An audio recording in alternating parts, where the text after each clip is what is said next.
Pakistani radar totally भ्रमित हो गए, उनकी एयरफोर्स कंफ्यूज्ड हो गई। उनको ये भी नहीं समझ में आ रहा था कि भारत में कितने S-400 सिस्टम और कहां पर है। बार बार वो भारत की चीजों को ट्रैक करने की कोशिश करते थे और इस कोशिश में उनके कई फाइटर जेट्स को भारत ने ही मार गिराया।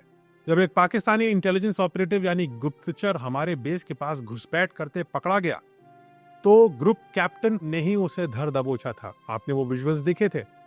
इसके बाद आते हैं ग्रुप कैप्टन कुणाल कालरा। दुश्मन की मिसाइल सिस्टम सक्रिय थे, रेडार हर दिशा में स्कैन कर रहे थे। ये सिर्फ पाकिस्तान के रेडार नहीं थे, इसमें चाइना के रेडार भी शामिल थे। उसी वक्त मिशन के बीचों बीच उनके विमान में एक तकनीकी खराबी आ गई। दुश्मन के फाइटर जेट्स उनके पीछे थे, पर उन्होंने दुश्मन के फाइटर जेट्स को पीछे मुड़कर नहीं देखा। उन्होंने हवा में ही अपने सिस्टम को रीबूट किया, उसको रीसेट किया। कुछ ही सेकंड में उन्होंने वापस कंट्रोल पाया अपने विमान पर, लक्ष्य पर फिर निशाना साधा और दोनों टारगेट्स को ध्वस्त कर दिया। इतना ही नहीं, उन्होंने अपने साथी पायलट्स के लिए भी ऑल्टरनेटिव टारगेट्स को पुनः असाइन किया ताकि मिशन 100 नहीं 200% सफल बन सके।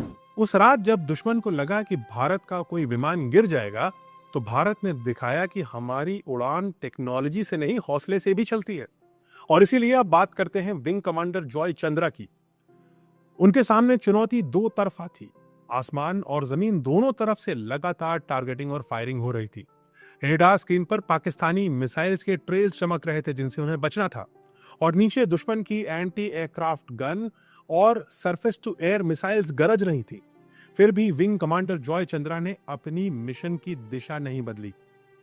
कभी नीचे डाइव मारते हुए और कभी तेजी से ऊंचाई पर जाकर के उन्होंने अटैक किया। उन्होंने सभी लक्ष्यों को सटीकता से भेदा और पूरी स्क्वाड्रन को अपने साथ सुरक्षित वापस भी लाए भारत में। ऑपरेशन सिंदूर की रीढ़ थी उसकी प्लानिंग, जिसका नेतृत्व किया स्क्वाड्रन लीडर सार्थक कुमार ने। भारतीय एयरफोर्स के मिशन प्लानिंग सेल में रहते हुए उन्होंने डीप स्ट्राइक मिशन को डिजाइन किया और एग्जीक्यूशन की कमान संभाली। उनकी दृढ़ता और सूझबूझ ने इस मिशन को एक नया आयाम दिया। उसके बाद आते हैं स्क्वाड्रन लीडर सिद्धांत सिंह, स्क्वाड्रन लीडर रिजवान मलिक और फ्लाइट लेफ्टिनेंट आरशवीर सिंह ठाकुर। इन तीनों ने रात में दुश्मन के ठिकानों पर जोरदार वार किया।